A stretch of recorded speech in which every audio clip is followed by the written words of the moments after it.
এক যুবতী আমার নবীর জামানায় মরুভূমি দিয়া হাঁটে, বিশাল মরুভূমি হাঁটতেছে। এক পর্যায়ে চিন্তা ভাবনা করে, এই মরুভূমিতে বাড়ি নাই, এই মরুভূমিতে কোনো কিছুই নাই, জনমানব শূন্য এলাকা।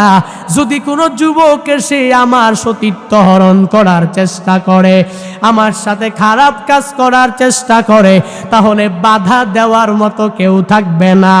আল্লাহর বান্দি যুবতী ওই রাস্তা দিয়া মরুভূমি দিয়া হেঁটে হেঁটে যায়। আল্লাহর বান্দি চিন্তা করে আর আমার মালিকের কাছে বলে, ও আল্লাহ, এখন যদি কোনো খারাপ যুবক আমার সামনে যদি হাজির হয়ে যায়, তাহলে আজকে তো আমার অবস্থা পরিপূর্ণ খারাপ হয়ে যাবে, আমার সাথে খারাপ কাজে সে লিপ্ত হয়ে যাবে। ও আল্লাহ, আমার গন্তব্যস্থান পর্যন্ত তুমি আমাকে পৌঁছা দিও। একটু দূর যাওয়ার পর আল্লাহর বান্দি তাকায়া দেখে সামনে এক যুবকের দেখা মেলেছে।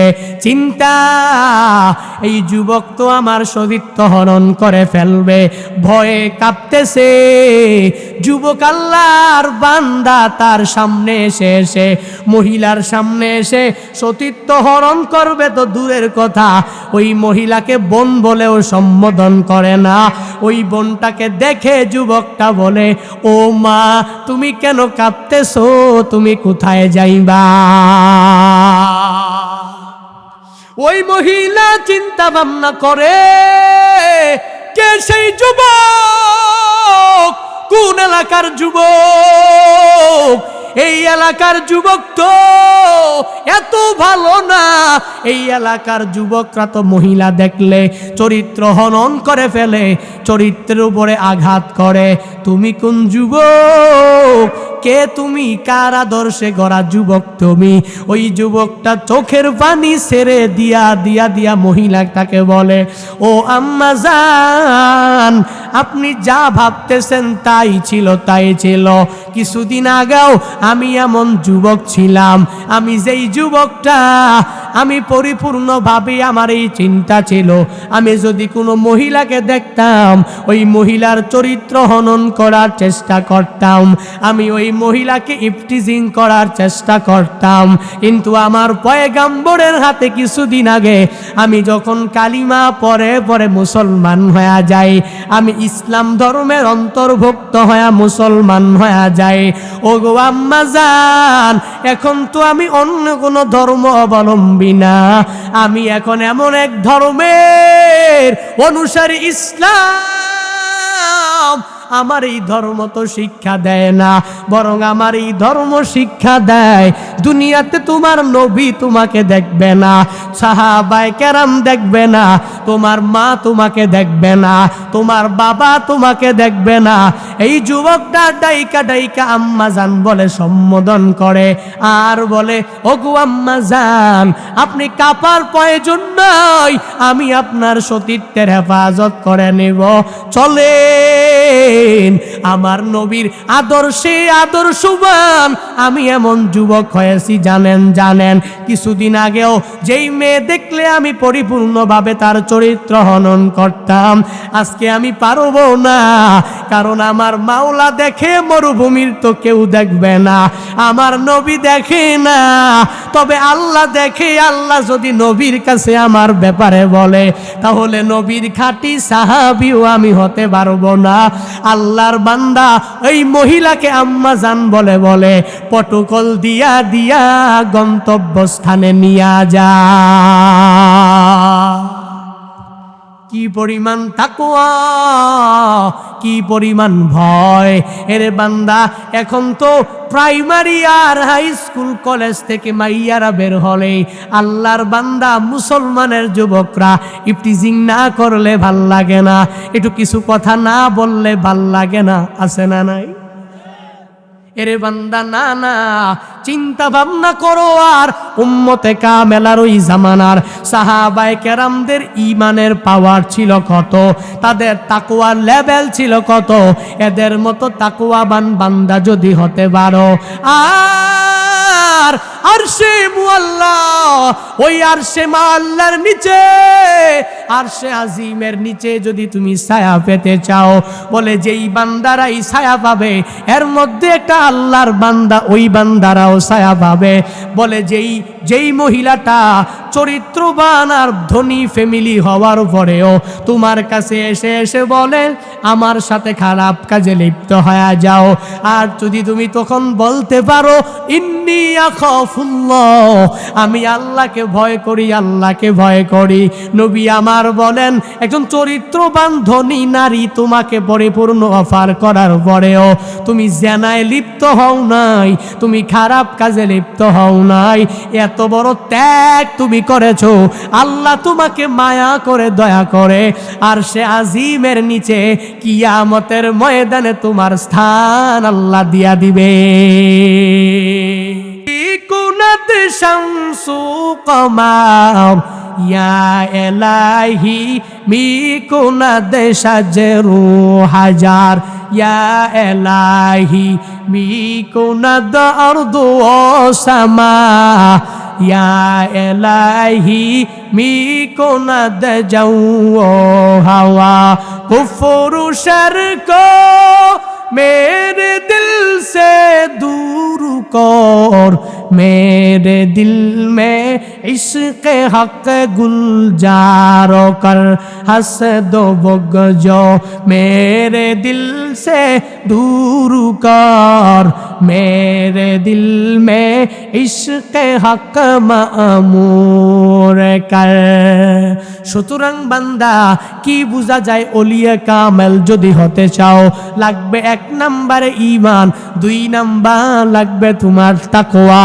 আর এই তাকওয়া যদি ঢুকাতে পারো, আল্লাহর ভয় যদি তুমি পরিপূর্ণ ঢুকাতে পারো, সূরাতুত তালাকের 2 নাম্বার 3 নাম্বার আয়াতে আল্লাহ জানায়া দেয়, বলে যেই বান্দা তাকওয়া অর্জন করে, যেই বান্দা আল্লাহর ভয় নিয়ে চলাফেরা করে, আল্লাহ বলেন ওয়া মাইয়াত্তাকিল্লাহ ইয়াজআল লাহু মাখরাজা, আল্লাহ বলেন যেই বান্দাতে আমি আল্লাহকে ভয় করে, আল্লাহকে ভয় করে গুনাহ থেকে বাঁচতে চায়, আল্লাহকে ভয় করে সগীরা গুনাহ থেকে বাঁচতে চায়, আল্লাহকে ভয় করে করে করে কাবিরা গুনাহ থেকে যেই বান্দাই বাঁচতে চায়, আল্লাহ বলেন রে গুনাম, আল্লাহর ভয় নিয়ে যদি তুমি গুনাহ থেকে যদি বাঁচতে চাও, তাহলে আমি আল্লাহ গুনাহ থেকে বাঁচার জন্য পথ বের করে দেব। আমি আল্লাহ তোমাকে গুনাহ থেকে বাঁচিয়ে বাঁচিয়ে বাঁচিয়ে রাখবো। আমি আল্লাহ তোমাকে গুনাহ মুক্ত জিন্দেগি দান করব। আমার কথা না আল্লাহর কথা? সূরাতুত তালাকের 2 নাম্বার 3 নাম্বার আয়াতে আল্লাহ জানায়া দেয়, যারা তাকওয়াবান আল্লাহকে ভয় করো, এই আল্লাহকে ভয় করনেওয়ালা মুত্তাকিদের জন্য প্রতিদান হলো, যারা আল্লাহকে ভয় করে আল্লাহ এদেরকে গুনাহ থেকে বাঁচানোর জন্য পথ দেখায়া দেয়। এরে আল্লাহর গোলাম ইউসুফ আলাইহিস সালাতু ওয়াস সালামের কথা কে না জানে? ইউসুফ আলাইহিস সালাম জুলাইখা 7টা দরওয়াজা বন্ধ, 7 দরওয়াজা তালা লাগাইয়া রুমের মধ্যে নিয়া ইউসুফ আলাইহিস সালামকে যখন বারংবার বলে জেনায় লিপ্ত হওয়ার জন্য, ইউসুফ নবীকে যখন বারংবার গুনাহের দিকে আহ্বান করে, ইউসুফ পয়গাম্বর তো গুনাহে জড়াবে না, কারণ অন্তরে আল্লাহর ভয় আছে না নাই? আল্লাহর ভয়।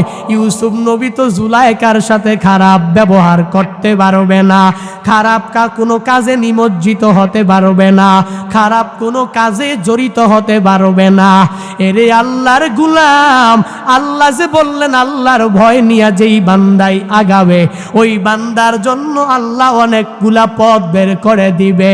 ওই বান্দাকে আল্লাহ গুনাহ থেকে বাঁচার জন্য, ওই বান্দাকে আল্লাহ জাহান্নাম থেকে বাঁচার জন্য অনেক সুন্দর সুন্দর পদ্ধতি বান্দাকে দেখায়া দিবে।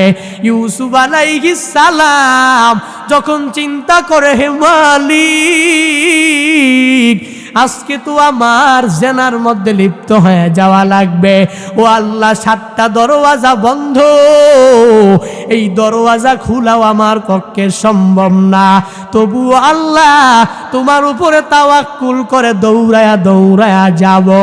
ইউসুফ আলাইহিস সালাম আল্লাহর উপরে তাওয়াক্কুল করে করে করে করে ওই দরওয়াজার দিকে দৌড়াতে দেরি। বান্দা ইউসুফ পর দেখ, কোরআনের সুন্দর বর্ণনা পড়ে দেখ, ইউসুফ নবী দৌড়াইয়া আল্লাহর উপরে তাওয়াক্কুল করে গুনাহ থেকে বাঁচার জন্য আল্লাহর ভয় নিয়ে দৌড়ায় যখন যায়, সাথে সাথে 7টা দরওয়াজার তালা খুলে দেয় কে? আল্লাহ বলেন ওয়া মাইয়াত্তাকিল্লাহ ইয়াজআল লাহু মাখরাজা। আল্লাহকে যে ভয় করে আল্লাহ তাকে গুনাহ থেকে বাঁচার জন্য পথ দেখায়া দেয়।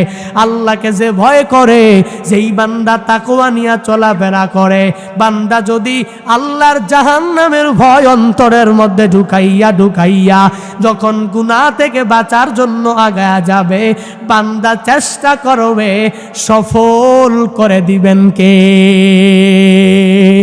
এরে বান্দা কি বোঝা যায়? বলে তাকওয়া বান্দার প্রতিদান হলো 2টা। 1 নাম্বার, তাকওয়া বান্দা যখনই আল্লাহর ভয় ঢুকাবে, আল্লাহ গুনাহ থেকে তাকে বাঁচায়া দিবে। শুধু তাই না, এরে বান্দা আল্লাহ যে গুনাহ থেকে কেমনে বাঁচায়, ফকিহ আবুল লাইস সমরকন্দি রহমাতুল্লাহ আলাই, জগবিখ্যাত এক ফকিহের নাম। আল্লাহর বান্দা এই ফকিহ, তার একটা কিতাব আছে তাম্বিহুল গাফিলিন। এই তাম্বিহুল গাফিলিনের মধ্যে ফকিহ আবুল লাইস রহমাতুল্লাহ আলাই সংক্ষিপ্তভাবেই বর্ণনা করে জানায়া দেয়, বনি ইসরাইলের এক আল্লাহর বান্দা, যেই বান্দা টুকরি বিক্রি করে করে জিন্দেগিটা চালায়, আমাদের ভাষায় খারি উরাম, টুকরি বইয়ের ভাষায় আল্লাহর গোলাম, এত গরিব টুকরি বিক্রি করে জীবিকা নির্বাহ করে। প্রতিদিন যায় আল্লাহর বান্দা টুকরিগুলা বিক্রি করে যা ইনকাম হয় তা দিয়া কোনো রকম ভাবে জীবিকার নির্বাহ করে, তা দিয়া কোনো রকম ভাবে নিজের সংসারটা চালায়। বনি ইসরাইলের আল্লাহর গোলাম টুকরি বিক্রি করতে করতে এক পর্যায়ে ওই জামানার রাজার বাড়ির সামনে দিয়া যখন যায়, রাজার যে স্ত্রী রানী, তার একটা দাসী ছিল, দাসীটা তার দিকে তাকায়া দেখে এত সুন্দর চেহারার অধিকারী তো আমি পুরুষের মধ্যে দেখি নাই, এত সুন্দর চেহারা, কিন্তু সে টুকরি বিক্রি করে, তাকে আমার লাগবে। রানীমার কাছে যাইয়া রানীমাকে বলে, ও রানীমা, ও রানীমা, আপনাদের রাজ দরবারের সামনে দিয়া এক আল্লাহর বান্দা যায়, যেই বান্দা টুকরি বিক্রি করে করে সুন্দর চেহারা নিয়ে যায়। ও রানীমা, আপনি বললে আমি তাকে যায় পরিপূর্ণ ফুসলায় আনতে পারবো, তাকে লোভ দেখাইয়া আপনার সামনে নিয়ে আসতে পারবো। ওই রানীমা বলে, যা যা, এই সুন্দর পুরুষটা আমার লাগবে। ওই দাসী আল্লাহর বান্দা বনি ইসরাইলের টুকরি বিক্রেতার কাছে এসে টুকরি বিক্রেতাকে ধরে ধরে ধরে ধরে যখন রানীমার কাছে নিয়ে যায়, টুকরি বিক্রেতা তো মনে করেছেন রানীমা আমার কাছে টুকরি ক্রয় করবে, আজকে অনেক দামি দামি কিছু টাকায় টুকরিগুলো বিক্রয় করতে পারব। আল্লাহর বান্দা রুমের মধ্যে প্রবেশ করার পরে টের পায় যে তাকে এখানে টুকরি ক্রয় করার জন্য আনা হয় নাই, রানীমার সাথে খারাপ খারাপ কাজে লিপ্ত হওয়ার জন্য আনা হয়েছে। রানীমার চেহারার চোখ দেখে বুঝতে পারে এখানে খারাপ কাজ হবে, ভালো কাজ হবে না। আল্লাহর গোলাম পদ্ধতি অবলম্বন করতে গিয়া রানীমাকে ডাক দিয়া বলে, ও রাজার স্ত্রী রানীমা, আমি একটু নামাজ আদায় করব, আমি ছাদে যেতে চাই, তোমাদের ছাদে অজুর কোনো ব্যবস্থা আছে না নাই? বলে আছে, যাও। ওই রানী রানী কোনোভাবেই বুঝতে পারে নাই যে এই লোকটা ওই জায়গায় গেলে লাফ দিয়া তো নেমে চলে যেতে পারে, অথবা দেয়াল টপকে আস্তে আস্তে নেমে চলে যেতে পারে, কিন্তু ভাবে নাই কারণ রানীর অন্তরে তো আমার মালিকের ভয় নাই। ওই আল্লাহর বান্দা যদিও টুকরি বিক্রেতা, তার অন্তরে ভয় আছে একজনের, চিল্লায়া বলো তার নাম। আল্লাহর গোলাম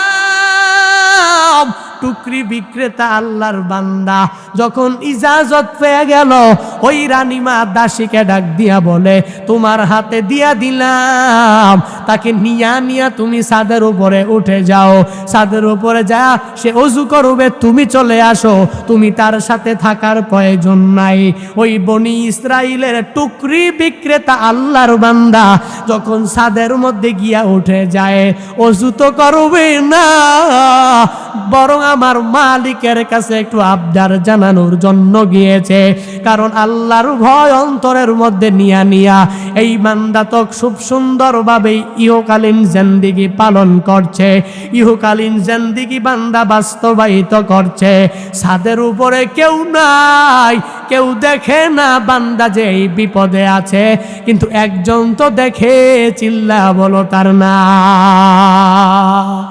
ওই টুকরি বিক্রেতা আল্লাহর গোলাম ছাদের মধ্যে উঠে আল্লাহর কাছে বলে, হে মালিক, 70 বছর আমি ইবাদত করেছি, তোমাকে ভয় করেছি আল্লাহ। ও আল্লাহ, আজকে যদি আমি খারাপ কাজে লিপ্ত হয়ে যাই, আমার জিন্দেগির সব নেক আমল বরবাদ হয়ে যাবে। ও আল্লাহ, রাজার রানী থেকে আমি বাঁচতে আমার অনেক কষ্ট হয়ে যাবে। তুমি যদি আমাকে কোনো পথ না দেখাও, আমি পথ খুঁজে পাবো না। তুমি যদি আমার পথ না দেখাও, তাহলে আমি গুনাহ থেকে বাঁচতে পারবো না। আল্লাহর কাছে যখন বলে, ফকিয়াবুল্লাহ ইস রহমাতুল্লাহ আলাই জানায়, আল্লাহ তাআলা তখন এই বান্দার আল্লাহর ভয় অন্তরের মধ্যে কেমন তার পরিমাণ দেখে আল্লাহ বলেন, রে জিবরাইল, যা যা যা, আমার এই বান্দা তো দুনিয়া পাওয়ার জন্য আমি আল্লাহর কাছে সাহায্য চায় নাই, বরং আমি মালিকের ভয় নিয়ে আমি আল্লাহর কাছে সাহায্য চেয়েছে। আর আল্লাহ তো বলে, ওয়া মাইয়াত্তাকিল্লাহা ইয়াজআল লাহু মাখরাজা, আল্লাহকে যে ভয় করবে ওই বান্দার জন্য গুনাহ থেকে বাঁচার জন্য আল্লাহ পথ বের করে দিবে। আল্লাহ বলে, জিবরাইল, ওই রাজার বিশাল দালানের মধ্যে ছাদের উপরে যাইয়া তোর এই 600 ডানা, ওই ডানায় বেশি বিছানো লাগবে না, 3-4টা ডানা বিছিয়ে দে। তোর এই ডানা দিয়া আমার ওই বান্দা টুকরি বিক্রেতা নিচে নেমে যাবে, তখন সে গুনাহ থেকে বেঁচে যেতে পারবে। আমার বান্দাকেও আমি আল্লাহ পথ দিয়া জান্নাতে নিয়ে জাহান্নাম থেকে বান্দাকে বাঁচায়া আমি আল্লাহ দিতে পারবো। কি বোঝা যায়? ওয়া মাইয়াত্তাকিল্লাহ ইয়াজআল লাহু মাখরাজা। বান্দা সূরাতুত তালাকের 2 নম্বর আয়াত। তাকওয়া বান্দার জন্য পুরস্কার। তাকওয়াবান যখন ওই তাওবা করবে আর তাকওয়া অর্জন করবে, আল্লাহ তখন তাকে পরিপূর্ণভাবে পথ বের করে দিবে। এরে আল্লাহর বান্দা, সূরাতুত তালাকের 3 নম্বর আয়াত হলো ওয়া ইয়ারযুকুহু মিন হাইসু লা ইয়াহতাসিব। শুধু তাই না, যেই বান্দাই আল্লাহকে ভয় করে, আল্লাহ শুধু পথ বের করবে না, ওই বান্দার রিজিকের ব্যবস্থা করে দিবেন কে? আল্লাহর ভয় নিয়ে আগায় যাও, দুনিয়াতে রিজিক নাই, আল্লাহ দিতে পারে। আল্লাহর ভয় নিয়ে আগায় যাও, নামাজ রোজা নেক আমল সুন্দরভাবে করে নাও, তাহলে হয়তো কিছু নাই, টাকা নাই, পয়সা নাই, তোমার রিজিকের ব্যবস্থা করে দিতে পারেন কে? তুমি আমার মালিকের ভয় অন্তরের মধ্যে নিয়ে যখন তুমি নামাজের মধ্যে দাঁড়ায়া যাবা, যখন তুমি রোজা নেক আমলের মধ্যে দৌড়ায়া দৌড়ায়া যাইবা, যদিও জীবিকা নির্বাহের খাত, টাকা নাই পয়সা নাই কোনো রকম চলাফেরা, যদি বান্দা যেই ইনকামটা তুমি নামাজ পড়ে আদায় করেছো, রোজা রেখে আদায় করেছো, নেক আমল করে আদায় করেছো, যদিও 10 লাখ 20 লাখ অনেক বড় অ্যামাউন্ট তোমার নাই, আছে 1000 2000 10,000, ওই অল্প টাকাতেও বরকত দিতে পারেন কে? আল্লাহ বলেন যেই বান্দাই তাকওয়া অর্জন করবে, 1 নম্বরে গুনাহ থেকে বাঁচার জন্য পথ বের করে দেব, 2 নাম্বার আমি আল্লাহ বান্দাকে অঢেল রিজিক দিয়া দেব। এর বান্দা যা বলতেছিলাম, বলে তাকওয়াবান হওয়ার জন্য লাগবে ঈমান, ও ওলিয়ে কামেল হওয়ার জন্য লাগবে ঈমান, 2 নম্বরে লাগবে তাকওয়া। তাকওয়ার মানে কি? বলে ফার্সিতে তো বললাম পরহেজগার, বিরত থাকা। বাংলায় আমি কি থেকে বিরত থাকব? বলে বান্দা মুত্তাকি তখনই হতে পারবে যখন বান্দা 6টা জিনিস থেকে নিজেকে বিরত রাখতে পারবে। কয়টা? আরো জোরে বলেন। 6টা জিনিস থেকে বান্দা যখন নিজেকে বিরত রাখতে পারবে, তখনই বান্দা তাকওয়াবান হতে পারবে, তখনই বান্দা মুত্তাকি হয়ে যেতে পারবে। 1 নাম্বার, বান্দা যখন কুফর আর শিরিক থেকে নিজেকে বাঁচায় রাখবে, তখন বান্দা তাকওয়াবান হতে পারবে।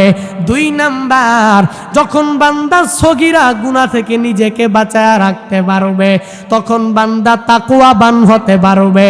3 নাম্বার, যখনই বান্দা কাবিরা গুনাহ হারাম থেকে নিজেকে বাঁচায় রাখতে পারবে, তখন ওই বান্দা পরিপূর্ণভাবে তাকওয়াবান হতে পারবে। 4 নাম্বার, হালাল হারাম বেছে বেছে যেই বান্দা খাওয়া দাওয়া করতে পারবে, নিজের জীবিকা নির্বাহ হালাল হারাম বেছে যাচাই বাছাই করে খেতে পারবে, ওই বান্দা তাকওয়াবান হতে পারবে। 5 নাম্বার, যেই বান্দা কম কথা বলবে, কম মেলামেশা করবে, ওই বান্দাই মুত্তাকি হতে পারবে। কম কথা না বেশি কথা? সবাই বলেন। বেশি কথা বললে তাকওয়াবান হওয়া যায়। এজন্য দেখবেন যারাই মুত্তাকি, যারাই ওলিয়ে কামেল, তারা বেশি কথা বলে। কারণ বেশি কথা বললে মিথ্যা বেশি হয়, বেশি কথা বললে গীবত বেশি হয়, বেশি কথা বললে শেখায়াত বেশি হয়, বেশি কথা বললে পরনিন্দা বেশি হয়, বেশি কথা বললে খারাপ খারাপ কিছু কথা বের হয়ে যায়, বেশি কথা বললে গালমন্দ বের হয়, বেশি কথা বললে বান্দা নাজাত পায় না। নবী বলেন মান সামাতা নাজা, চুপ থাকো মুক্তি পেয়ে যাবা। যে মুক্তি পেয়ে যাবে সে জাহান্নামে যাবে। কই যাবে? জান্নাতে যাবে। সুদে কথা। মান সামাতা নাজা, চুপ থাকো মুক্তি পাবে। তোমার ওই মুক্তি জাহান্নাম থেকে মুক্তি দিয়া দিবে, তোমাকে জান্নাতুল ফিরদাউসে প্রবেশ করে দিবে। এজন্য তাকওয়া বান্দার 5 নম্বর গুণ হলো তাকওয়া বান্দা সর্বাবস্থায় কি বলবে? কম কথা বলবে, কম মানুষের সাথে মেলামেশা করবে। হ্যাঁ, এখন বিষয় হলো কম কথা তো হুজুর বলবো, এখন প্রয়োজনীয় কথা তো কিছু বলতে হবে। আপনি যে বেশি কথা বলেন আর মানসমাতা নাজায়ের ওয়াজ করেন, আপনার উপর দিয়েই তো আজকের এই ওয়াজ পরিপূর্ণ যাবে। কারণ বক্তাদের মতো এত বেশি কথা মনে বাংলাদেশে কেউ বলে না, ঠিক কিনা? এত বেশি কথা বলে কেন? নবীজি বলেন চুপ থাকলে মুক্তি পাবা, চুপ থাকলে তাকওয়াবান হতে পারবা, চুপ থাকলে ওলিয়ে কামেল হওয়া যাবে। তো আমি তো এখন বক্তা, তো এখন তাকওয়াবান হতে পারে নাই, বক্তাই তো বেশি কথা বলে। হ্যাঁ, এখন প্রশ্ন হলো এই উত্তর তুমি নিয়ে যাও।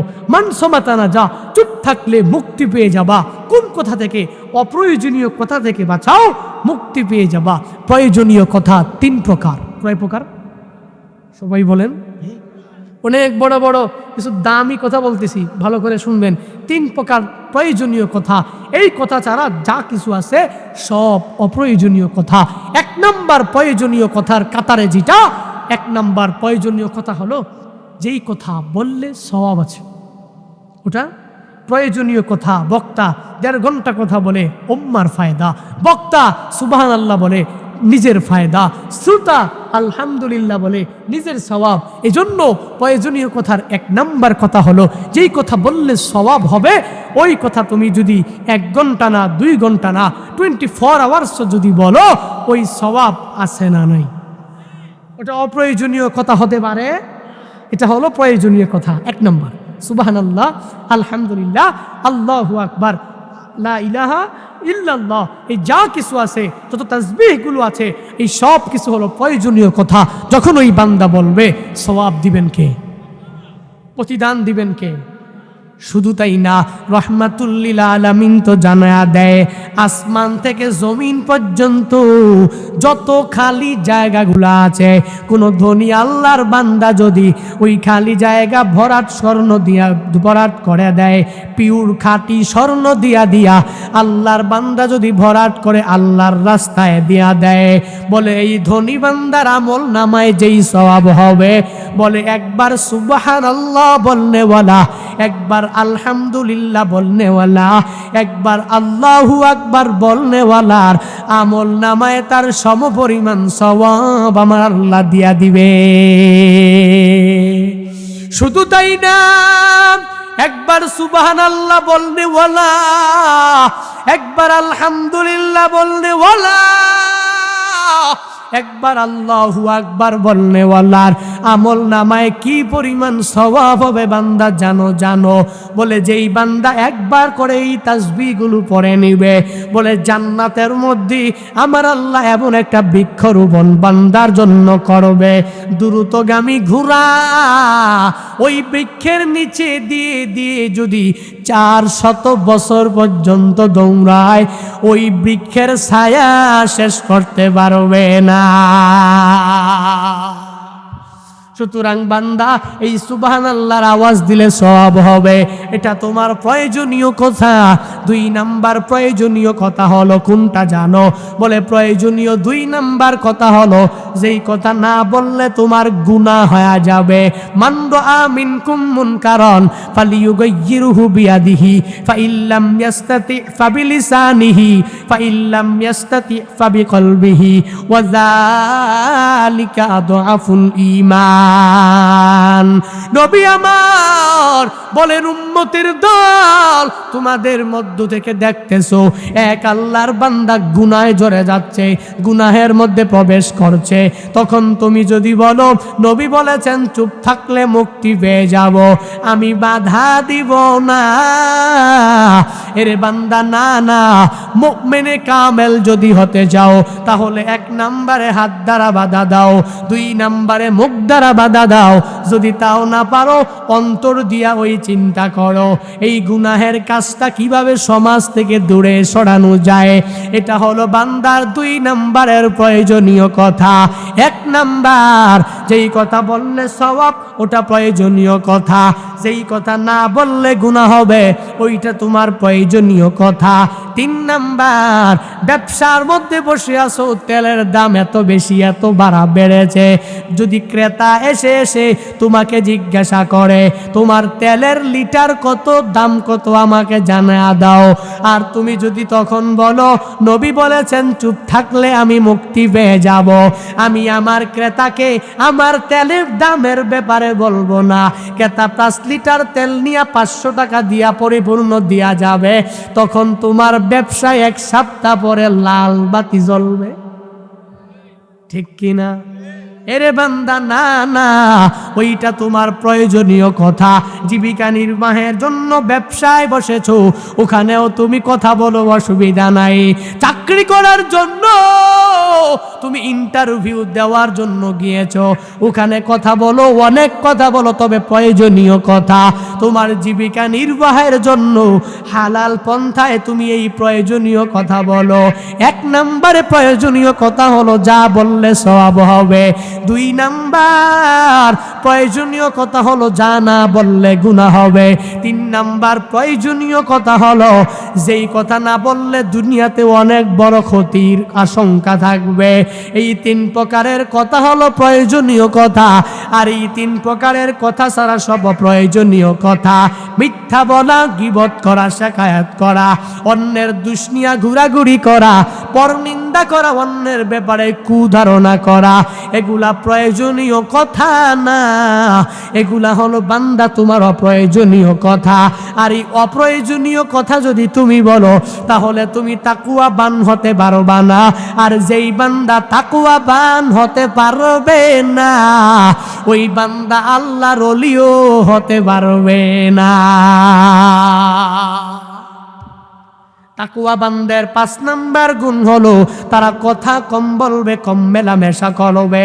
6 নাম্বার, যেই বান্দা তাকওয়াবান হতে চায় তার 6 নাম্বার যেই গুণটা থাকা লাগবে, যেই কাজটা জায়েজ মুবাহ ওই কাজটাও সে করবে না।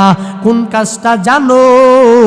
বলে মাগরিবের পরে ঘুমিয়ে যাওয়া, ঘুম করা, রেস্ট করা, এটা হলো বান্দা মুবাহ কাজ, জায়েজ কিন্তু ভালো না। তুমি ওই সময় ঘুমাতে পারবা না। যদি তাকওয়াবান হতে চাও, মাগরিবের পরে তুমি বিছানায় ঘুমাতে পারবা না। যদিও জায়েজ, কিন্তু মুত্তাকিদের জন্য এটা শোভা পায় না। কারণ মাগরিবের পর যখন তুমি ঘুমায়া গেলা, তোমার এশা কাজা হয়ে যেতে পারে, ফজরে তোমার ঘুম ভাঙতে পারে। যদিও জায়েজ কাজ, তবুও বান্দা মুত্তাকি যদি হতে চাও, এই মুবাহ কাজটাও তোমার বাদ দেওয়া লাগবে, এই জায়েজ কাজটাও তোমার মাঝে মাঝে বাদ দেওয়া লাগবে। বলে তাকওয়াবান হওয়ার জন্য 6টা লাগবে। 1 নম্বরে কুফর শিরক থেকে নিজেকে বিরত থাকা লাগবে। 2 নম্বরে সগীরাত গুনাহ থেকে নিজেকে বাঁচায়া রাখা লাগবে। 3 নম্বরে কাবিরা গুনাহ থেকে নিজেকে বাঁচায়া রাখা লাগবে। 4 নাম্বার হালাল হারাম সব কিছু মেনে চলা লাগবে। 5 নাম্বার বান্দা তোমার কম কথা বলা লাগবে, কম মেলামেশা করা লাগবে। 6 নাম্বার মাঝে মাঝে জায়েজ কাজটাকেও তোমার না করতে হবে, করা যাবে না। জায়েজ কাজ তবুও এই কাজটা তোমার দ্বারা সম্পাদন করা ঠিক হবে না। এরে আল্লাহর গোলাম, এভাবে যদি তাকওয়াবানদের লিস্টে তুমি তোমার নামটা উঠাতে পারো, তাহলেই তো ওই যে সূরাত ইউনূসের আয়াত, আল্লাযীনা আমানু ওয়া কানু ইয়াত্তাকুন, বলে যারা ঈমান এনেছে আর তাকওয়াবান হয়েছে তারাই হবে আউলিয়াউল্লাহ। আর আউলিয়াউল্লাহ যারা হয়ে যাবে, আল্লাহর খাঁটি প্রেমিক প্রিয় বান্দা যারা হয়ে যাবে, এদের আখিরাতেরও কোনো ভয় থাকবে না, দুনিয়াতেও এরা চিন্তিত হবে না। এখন যদি কেউ বলে হুজুর আম্বিয়া আলাইহিমুস সালাতু ওয়াস সালামরা তারা তো গুনাহ মুক্ত জিন্দেগি, এরা বেগুনাহ মাসুম, এদের মতো মাসুম সবাই মাসুম। আল আম্বিয়া উ মাসুম, নবীরা তো নিষ্পাপ। এখন পীর সাহেবরা ওলিয়ে কামেলরা এরা কিভাবে নিষ্পাপ হবে? বলে বান্দা এরাও নিষ্পাপ হতে পারবে। বলে দরওয়াজা খোলা, তা হলো বান্দা তাওবা। আত্তাইবু মিনাজ জামবি কামান লা জামবালা।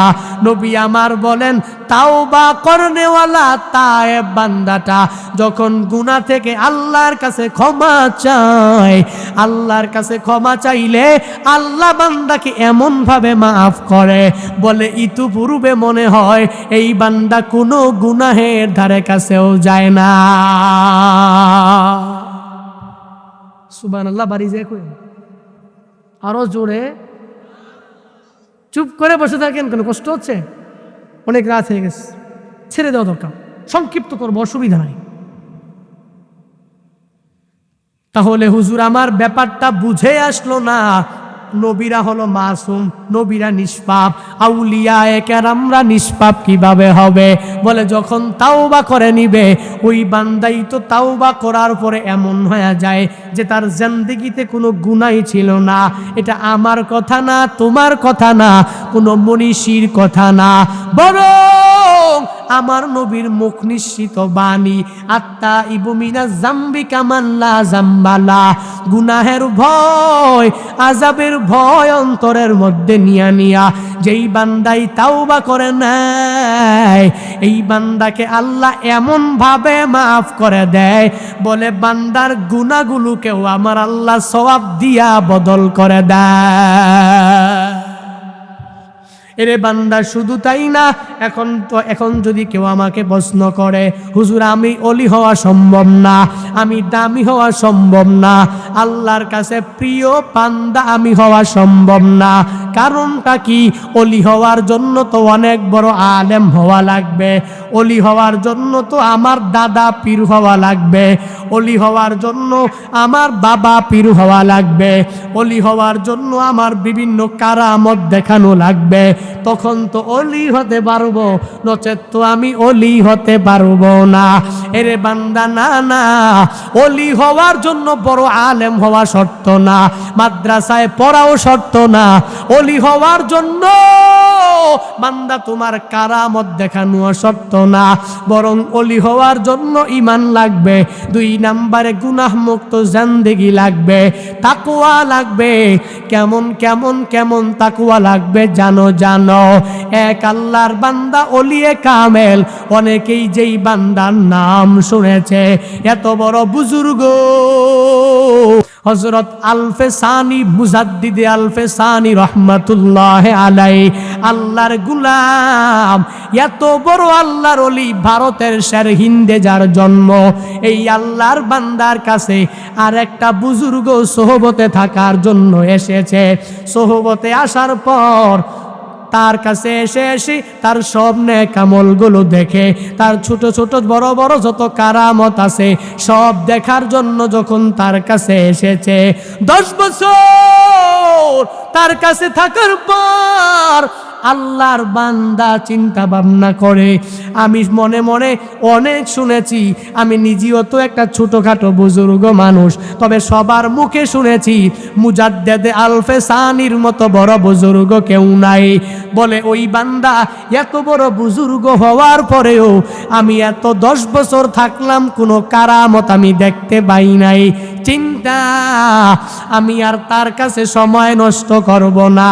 10 বছর পর আল্লাহর বান্দা মনে মনে চিন্তা করে, আমি এখন চলে যাব, তারপরে আমি নিজে নিজেই বুজুর্গিয়াতের সব কিছু কামালিয়াত অর্জন করব। আল্লাহর বান্দা ওই দিন ফজরের সময় যখন নামাজের জন্য মসজিদে যায়, মসজিদে যাওয়ার পর ফজরের নামাজের পর মুজাদ্দেদে আলফে সানি সালাম ফিরাইয়া তাকে দেখেই বলে, এ আল্লাহর বান্দা বুজুর্গ, আমার কাছে 10 বছর তুমি কাটিয়েছ, আমি যা দেখতে পাচ্ছি তোমার মন যেন কি যেন চাচ্ছে, আমায় বলো। এরে আল্লাহর বান্দা, এই বুজুর্গিয়া তার কামালিয়াত কেমনে? তাকে তো ওই লোকটা বলে নাই, তাহলে সে কেমনে জানে? বলে আল্লাহ জানায়, মাঝে মাঝে যারা আল্লাহর খাঁটি বান্দা হয়ে যায় এদের কাশফ খুলে যায়, কাশফের মাধ্যমে এরা জানতে পারে, এরা নিজেরা জানে না, এদেরকে একজন জানায়, চিল্লা বলো তার নাম মুজাদ্দেদে আলফে সানি। ওই বুজুর্গকে ডাক দিয়া বলে, বুজুর্গ তাহলে তোমার মনে কি চলছে আমায় বলো।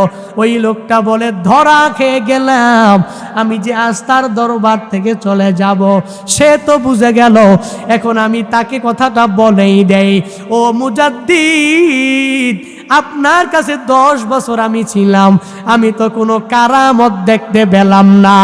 ও মুজাদ্দিদ বুজুর্গ, এজন্য আমি এখান থেকে চলে যাব, থেকে আমার কোনো লাভ নাই। মুজাদ্দিদ বলেন, তাহলে তুমি কি কি কারামত দেখতে চাও? আর তুমি মনে করো কারামতের মধ্যেই পরিপূর্ণ অলি হওয়া যায়, কারামত দেখাতে পারলেই অলি হওয়া যায়? বলে হা হা, আমার তো ধারণা এটাই, কারামত দেখাতে পারলেই বান্দা অলি হতে পারবে। বলে কেমন? উদাহরণ দেও। ওই আর একটা যেই বুজুর্গ মুজাদ্দিদের সামনে বসা, ওই বুজুর্গ বলেন, হুজুর 10 বছরে আপনার কোনো কারামত দেখলাম না, আমি বুজুর্গ মানুষ, আমার ছোট্টখাট্ট বুজুর্গ হওয়ার পরেও আমি কি কারামত দেখাইতে পারি জানেন? আমি এই জায়গায় বসে বসে ধ্যান করে করে কবরের মধ্যে যাইয়া ওই মৃত মানুষের সাথে আমি কথা বলতে পারি। মুজাদ্দিদ বলে, চমৎকার। আলফে সানি রহমাতুল্লাহ আলাইহি জানা দেয়, তুমি তো ধ্যান করে করে ওই কবরে যে যে যে যে মুর্দারের সাথে কথা বলা তোমার কারামত, কিন্তু আমার কারামত কি জানো? জানো এই শেরহিন্দের মধ্যে যত রু চলে গিয়েছে, আমি যদি এই মসজিদের মধ্যে বসে বসে এখনই যদি ডাক দেই আল্লাহর হুকুমে সব রু আমার সামনে চলে আসো, আমি এই কথা বলতে দেরি হবে। আল্লাহ তাআলা তার দয়া কৃপায় আমি কারামতের কারণে আমার সামনে প্রত্যেকটা শেরহিন্দের রু আমার সামনে আসতে 1 মিনিট দেরি হবে না। তাহলে তুমি বড় ওলি না আমি বড় ওলি? কি কারামত? তোমার কারামত হলো তুমি ধ্যান করে করে একজনের কবরে ঢুকে, তুমি ধ্যান করে করে একজনের কবরে যেয়ে প্রবেশ করে তারপরে তার সাথে কথা বলতে পারো। কিন্তু আমি ওলির কারামত কি জানো? আমি এই মসজিদে বসে বসে গোটা শেরহিন্দের যত মানুষ আছে যারাই দুনিয়া ছেড়ে অন্ধকার কবরে চলে গেছে, আমি মুজাদ্দেদ আলফে সানি যদি ডাক দেই প্রত্যেকটা রু আল্লাহর হুকুমে আমার সামনে চলে আসবে। তো আমার কারামত বেশি না তোমার কারামত বেশি? মূলত কারামতটাই হলো কামালিয়াত না, মূলত এই কারামত দেখাইতে পারলেই নিজে পরিপূর্ণ খাঁটি ওলি হওয়া যায় না। বরং তুমি আমাকে বড়, তুমি যে আমার সাথে 10 বছর ছিলা, আমার ফরজ ওয়াজিব সুন্নত এমনকি কোনো নফল ছুটেছে নাকি? বলে না না হুজুর, আপনার সাথে আমি থেকেছি 10 বছরে, আপনার ফরজ, আপনার ওয়াজিব, আপনার সুন্নতে মুআক্কাদা, আপনার সুন্নতে জায়েদা, আপনার একটা নফলও ছুটতে আমি দেখি নাই, আপনার জামাত একদিনও আমি তরক হতে দেখি নাই। তাহলে তাহলে তাহলে তাহলে কি বোঝা যায়? আল্লাহর বান্দা মুজাদ্দেদ আলফে সানি বলে, হ্যাঁ এখানেই তো আমার কামালিয়াত, হ্যাঁ এটাই তো আমার চাওয়া ছিল, হ্যাঁ এটাই তো আমার আশা ছিল। মূলত আমি কারামত দেখানোর জন্য অলি হই নাই, আমি অলি হয়েছি একমাত্র ঈমানওয়ালা হয়ে হয়ে তাকওয়াবান হওয়ার জন্য। আর এই তাকওয়াবান যখন আমি হইতে পেরেছি তখনই আল্লাহর প্রিয় বান্দা আল্লাহ আমাকে বানায়া দিয়েছে। অলি হওয়ার জন্য কারামত জরুরি? কারামত দেখানো জরুরি না। বড় আলেম হওয়া জরুরি না। একজন বড় হুজুরের সন্তান হওয়া জরুরি নয়। অলি হওয়ার জন্য বাবা পীর হওয়া জরুরি না। অলি হওয়ার জন্য লাগবে, কোরআন বলে আল্লাযীনা আমানু ওয়া কানু ইয়াত্তাকুন। আউলিয়াউল্লাহ হতে চাও, ওলিউল্লাহ হতে চাও, আল্লাহর খাঁটি বান্দা হতে চাও, আল্লাহর প্রিয় বান্দা হতে চাও, তো তোমার লাগবে কি জানো? তোমার লাগবে হচ্ছে 1 নম্বরে ঈমান, 2 নম্বরে তাকওয়া। আর এই তাকওয়া যখন অর্জন করতে পারবা তখন আল্লাহ 2টা প্রতিদান এমনিতেই দিয়া দিবে। ওমাই ইয়াত্তাকিল্লাহ ইয়াজআল লাহু মাখরাজা। আল্লাহকে ভয় করে আগায়া যাবা, গুনাহ মুক্ত জিন্দেগির জন্য আল্লাহ পথ বের করে দিবে। 2 নাম্বার ওয়ারযুকু হাইসু লা ইয়াহতাসিব। শুধু তাই না, 1 নম্বরে তো তোমাকে পথ বের করে দিবে গুনাহ মুক্ত জিন্দেগির পথ। 2 নাম্বার আল্লাহ তোমাকে বেলা হিসাব রিজিক দিয়া দিবে, রিজিক দিয়া দিবে। আল্লাহ তোমাকে অনেক ধনী বানাবে, আল্লাহ তোমাকে সম্মানী বানাবে। দুনিয়াতে যেই বান্দারাই আল্লাহর কাছে খাঁটি হয় এদের কাছে মানুষ যায় কি যায় না? গিয়ে কান্না করে কি করে না? কিন্তু হ্যাঁ, প্রত্যেকে ওলি না, প্রত্যেকের কাছে মানুষ যায়। আবু জাহালের কাছেও মানুষ যাইতো, নবীর কাছেও যাইতো। 2 জনের যাওয়া কি সমান? কথা বলেন। ভণ্ডের কাছেও মানুষ যায়, যায় কি যায় না? আট্টুসি গিয়া ঢুল পিটায়, আছে না নাই? আট্টুসি গিয়া ঢুল পিটায়, ওখানেও তো হাজার হাজার লাখ লাখ মানুষ হয়। তাই বলে কি তারাই ওলিয়ে কামেল হয়ে গেল? না। ওলিয়ে কামেল হওয়ার জন্য বান্দা হক্কানি ওলিয়ে কামেল যারা, এদের কাছে যদি যাও শিক্ষার জন্য যেতে পারো, হক্কানি উলামায়ে কেরাম যারা, এদের কাছে যাও শিক্ষার জন্য যেতে পারো। আল্লাহ আমাদের প্রত্যেককে ওলি হওয়ার জন্য লাগবে ঈমান আর তাকওয়া। এই 2টা গুণ অর্জন করে করে কবরে যাওয়ার তৌফিক দান করুন। আরো জোরে বলেন, আরো জোরে পড়েন আল্লাহুম্মা আমিন। রাগ করেছেন? কষ্ট পেয়েছেন? বিষয় ছিল অলি হওয়ার, প্রথম থেকে শুরু করেছি শেষ। এবার অলি হওয়ার জন্য সর্বোত্তম পন্থা পরিপূর্ণভাবে বেছে নিলাম। আজকে বাড়িতে যা পরিপূর্ণভাবে তাওবা করে নিব আর ইমানটাকে মজবুত করব। হ্যাঁ, ইমান তো আছেই, এখন কি লাগবে? লাগবে আমার তাকওয়া। তাকওয়া কি? কুফর করব না। কুফর তো আমরা করিও না আলহামদুলিল্লাহ। হ্যাঁ, শিরকের গুনাহটা আমাদের দ্বারা অনেক বেশি হয়, অনেক বেশি হয়। বিশেষ করে মা বোনদের দ্বারা অনেক হয়। মা বোনরা খুব সাবধান শিরক থেকে। শিরক থেকে খুব সাবধান। আল্লাহ তাকে দেখে, আমাকে দেখে না, মরেও না। এরকম লানাত মহিলারা দেয় কি দেয় না? অভিসম্পাদ দেয় না। এগুলো করা যাবে না। আম্মা জানেরা, যারাই আজকে এত রাতে, গভীর রাতে বয়ান শুনতেছেন, যারাই শুনতেছেন, সন্তানকে কশ্চিন কালেও লানত করবেন না। আপনার এক লানতে আপনার সন্তানের পিছনে 1 কোটি টাকা খরচ হবে, তবুও সুস্থ হবে না। সাবধান, খুব সাবধানতা অবলম্বন করা চাই। আমাদের জানার অভাব, আমরা কোন সময়ে জানি, কোন দিন জানি বলে ফেলেছি আল্লাহ তোকে অসুস্থ রাখুক, আল্লাহ তোর দেখে না, নিয়ে যাক, ঠাড়া পড়ুক, বলে কি বলে না? সাবধান, এগুলো বলা যাবে না। নবীজি বলেন, আমি মেরাজে যাওয়ার পরে দেখছি অধিকাংশ নারী জাহান্নামী। কেন? বলে তারা 2টা দোষ বেশি বেশি করে। কয়টা? 2টা দোষ বেশি বেশি করে। 1 নাম্বার, ওয়াতাকসুরনাল লানা। নবীজি বলেন তারা বেশি বেশি লানত দেয়, তারা বেশি বেশি অভিসম্পাদ দেয়, তারা বেশি বেশি সর্বাবস্থায় শুধু গালিগালাজ, অভিসম্পাদ, লানত, একজনের সাথে আরেকজনকে মিলানো, এগুলো বেশি করে তারা। এজন্য নবী বলেন ওয়াতাকসুরনাল লানা, 1 নম্বরে তাদের দোষ হলো তারা লানত দেয়, এজন্য অধিকাংশ নারী জাহান্নামে আমি দেখেছি। 2 নাম্বার যেই দুষ্টা তাদের মধ্যে বেশি বিরাজ করে, ওয়াতাকফুরনাল আসিয়া, নবীজি বলেন তারা বেশিরভাগ স্বামীর অবাধ্য হয়ে যায়। আছে না নাই? আপনি সারা জিন্দেগি ভর তাকে দামি দামি শাড়ি পরিয়েছেন, তাকে দামি দামি মোবাইল দিয়েছেন, তাকে টাকা পয়সা প্রতি সপ্তাহে চাকরিতে যাওয়ার সময় দিয়ে গেছেন, 1 সপ্তাহে দিতে পারেন নাই। 1 বছরে গিয়ে একটু সময় খারাপ, একটা শাড়ি দিতে পারেন নাই।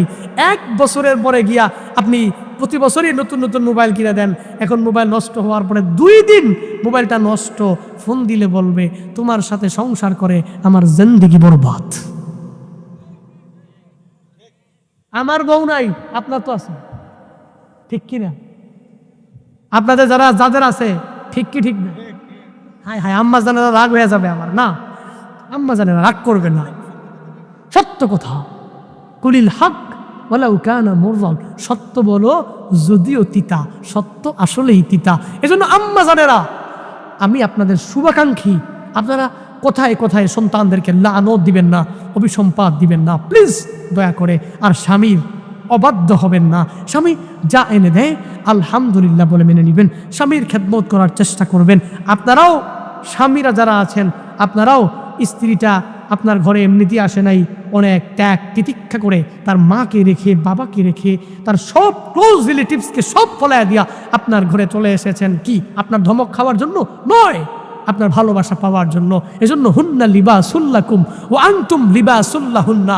আল্লাহ তাআলা বলেন হুন্না লিবাসুল্লাকুম ওয়া আনতুম লিবাসুন্নাহুন্না ওয়া লাহুন্না মিসলুল্লাযী আলাইহিন্না বিল মারুফ। বলে তোমার খাওয়ার অধিকার আছে গরুর গোশত, তার অধিকার আছে গরুর গোশত। তোমার দামি শার্ট তুমি পরতে পারো, তার অধিকার আছে দামি শাড়ি, দামি কাপড় পরার। তুমি যা দামি দামি খাবার খাও, তাকেও খাওয়াতে হবে, কারণ সে তো তোমার পোশাক স্বরূপ। পোশাক যেরকম শরীরের সাথে লেগে থাকে, সে ঠিক একই রকম। তা কার কথা? আরো জোরে বলে, হুন্না লিবাসুল্লাকুম ওয়া আনতুম লিবাসুল্লাহুন্না। তুমি তার কাপড়, সে তোমার কাপড়। তুমি তার লেবাস, সে তোমার লেবাস। তোমার যা তার প্রতি অধিকার আছে, তারও সেম তোমার উপরে অধিকার আছে। হ্যাঁ, তোমার মর্যাদা বেশি, তার একটু মর্যাদা কম। আল্লাহ তাআলা আমাদের প্রত্যেককে নেক আমলগুলো শুনে শুনে বাস্তব জীবনে আমল করার তৌফিক দান করুন। সকলে পড়ি। আজকের এই মাহফিলটা মামারা অনেক কষ্ট করেছেন, নানীরা অনেক কষ্ট করেছেন, ওনারা একটা বোন মিলে মাহফিলটার জন্য। শুধু আবেগ, শুধু আবেগ।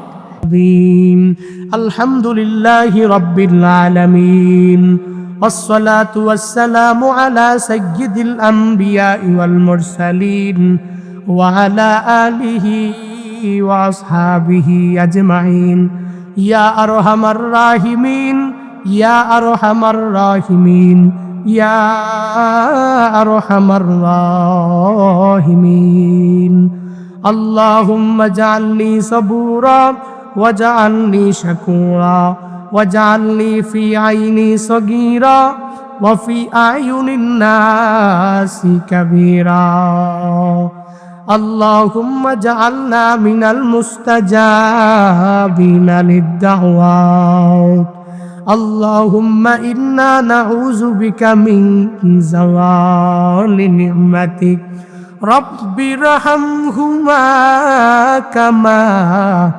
রব্বায়ানি সগীরা রব্বিরহামহুমা কামা রব্বায়ানি সগীরা। ওরে দয়ার মালিক, কুদরতের নজর দিয়া দিয়া তাকায়া দেখেন আল্লাহ, ও আল্লাহ এই ময়দানে কত আল্লাহর বান্দা আছেন এমন যাদের জনম দুঃখিনী আম্মা দুনিয়ায় বেঁচে নাই। ও আল্লাহ যাদের মা নাই, মার কবর জান্নাতের বাগান বানায়া দাও। ও আল্লাহ এই ময়দানে কত আল্লাহর বান্দা হাজির হয়ে গেছে যাদের বাবা দুনিয়ার বাড়ি ছেড়ে অন্ধকার কবরে চলে গেছেন, যাদের বাবা নাই, বাবার কবর জান্নাতের বাগান বানায়া দেন আল্লাহ। ও আল্লাহ যাদের মা নাই, সে বুঝে মায়ের কত দাম। হায় আল্লাহ যাদের বাবা নাই, সে বুঝে বাবার কত দাম। ওদিনও তো এক আল্লাহর বান্দা যুবক টেলিফোন করে করে কান্না করে, হুজুর আমি আপনার এক ভক্ত, আপনার বয়ানগুলো সর্বাবস্থায় শুনি। আমার বাড়ি সিরাজগঞ্জ জেলা। 2013 সালে আমি যখন স্কুল কলেজে পড়াশোনা করি, আমার বাবা দুনিয়ায় নাই, আমার মা দুনিয়ায় বেঁচে ছিল। আমি স্কুল থেকে যখন বের হয়ে যখন আমি আমার বাড়িতে রওনা করলাম, আমার বাড়িতে আমার মা ছাড়া আর কেউ নাই। হুজুর আমি আমার মাকে প্রতিদিন দুয়ারের সামনে যায় আমার মাকে ডাক দিলে আমার মা আমাকে আদর করে করে খানার প্লেটে বসায়। হুজুর আমি একদিন আমার মাকে যখন যায় ডাক মারি, আমার মা তো আমার ডাকের জবাব নেয় না। আমি আমার চাচির কাছে গিয়া বললাম, চাচি আম্মা, আমার মাকে আমার ডাকলাম, আমার মা কই? চাচি আম্মা ডাক দিয়া বলে, তোমার মা অসুস্থ, হাসপাতালের বেডে মনে হয় শুয়ে আছে। আমাকে যুবকটা চোখের পানি সেরে সেরে সেরে বলে, হুজুর আমি আমার মাকে দেখার জন্য হসপিটালে রওনা করলাম। আমি আমার মার বেডের সামনে গিয়া আমি আমার মার হাতটাকে ধরলাম। আমার মা আমার দিকে তাকাইয়া চোখের পানি সেরে সেরে সেরে সেরে আমাকে বলে, ও বাবা, তোমার আব্বা দুনিয়া ছেড়ে অন্ধকার কবরে চলে গেছে, অনেক দিন হয়ে গেল। আমি মা ছাড়া দুনিয়াতে আর কেউ তোর ছিল না। আজকে আমিও বাড়িতে নাই, ছুটে এসেছো। ডাক্তাররা বলেছে আমার ক্যান্সার ধরা খেয়েছে, আমি আর বাঁচবো না। তবে সন্তান যা যা, তোকে আমি আল্লাহর হাতে দিয়া গেলাম। ওই যুবক বলে, হুজুর আমি আমার মা দোয়া নিয়া স্কুল কলেজে ভার্সিটিতে পড়ে আমি আজ বিবারিয়াতে থাকি। আজকে আমার অনেক বড় একটা চাকরি হয়ে গেল, আমার লাখ টাকা মাসিক বেতন, আমার সিরাজগঞ্জে বাড়ি গাড়ির কোনো অভাব নাই, কিন্তু আমার একটাই অভাব, আমার ওই জনম দুঃখিনী আম্মাটা দুনিয়ায় না। ওরে দয়ার রব, এই ময়দানে যাদের মা দুনিয়ায় বেঁচে নাই, ও আল্লাহ মার কবর জান্নাতের বাগান বানায়া দাও। যাদের বাবা নাই, বাবার কবর জান্নাতের বাগান বানায়া দাও আল্লাহ। ও আল্লাহ আমাদের যাদের আব্বা আম্মা বেঁচে আছেন, মা বাবার দোয়া নিয়ে চলার তৌফিক দান করো আল্লাহ। মা বাবার চেহারা দিকে নেক নজর দিয়া তাকাইয়া কবুলিয়াত হজ উমরা কামাই করার তৌফিক দান করো আল্লাহ। ওরে দয়ার রব, হাজী আব্দুল মালিক তোমারই বান্দা আমি গুনাহগারের কাছে দোয়া চেয়েছে। হায় আল্লাহ, ওনার মা নাই, বাবাও নাই, মা বাবার কবর জান্নাতের বাগান বানায়া দাও। ও আল্লাহ, মার জন্য পাগল হয়ে, বাবার জন্য পাগল হয়ে আমি গুনাহগারকে হাদিয়া দিয়া দিল কত আবেগ আল্লাহ। ও আল্লাহ, তার মা বাবার কবর জান্নাতের বাগান বানাও। আয় আল্লাহ, মা বাবার মাকবারার সামনে যাইয়া যাইয়া মা বাবার কবর বেশি বেশি জিয়ারত করার তৌফিক দান করো আল্লাহ। আয় আল্লাহ, আমাদের জিন্দেগীর গুনাহগুলো মাফ করে দাও। ও আল্লাহ, তুমি যাদেরকে মাফ করো এদের অন্তর্ভুক্ত আমাদের বানায়া দাও। আয় আল্লাহ, আজকের এই মাহফিল তুমি কবুল করে নাও। আয় আল্লাহ, এই মাহফিল যাকে উদ্দেশ্য করে করে, মরহুম শব্দুর আলীকে উদ্দেশ্য করে করে, আয় আল্লাহ ওনার কবর জান্নাতের বাগান বানায়া দাও। আয় আল্লাহ, এই মাহফিলের যত নেক আমলের হাদিয়া আয় আল্লাহ মরহুমের কবরে পৌঁছায়া দাও। কবরটা জান্নাতের বাগান তুমি বানায়া দাও। ও আল্লাহ, আমার মামারা নানিরা আমার সাথে হাত উত্তোলন করেছেন। আয় আল্লাহ, কার মনে কি আশা, প্রাণে কি ব্যথা আমি জানি না, জানি না, জানি না। আয় আল্লাহ, প্রত্যেকের মনের নেক আশাগুলা পূরণ করে দাও। প্রত্যেকের হায়াতে বরকত বাড়াইয়া দাও। আয় আল্লাহ, কবরে যাওয়ার আগে আগে ঈমান নিয়া কবরে যাওয়ার তৌফিক দাও। কবরে যাওয়ার আগে আগে জান্নাতুল ফেরদাউসের মেহমান বানায়া কবরে যাওয়ার তৌফিক দাও। আয় আল্লাহ, যত বক্তারা এলাকায়, সমাজে, দেশে দেশে, জেলায় জেলায় ঘুরে ঘুরে কালিমা ইসলামের দাওয়াত দেয়, তাদেরকে তোমার হাতে সুপর্দ করে দিলাম। আয় আল্লাহ, প্রত্যেকের জামিন তুমি হয়ে যাও।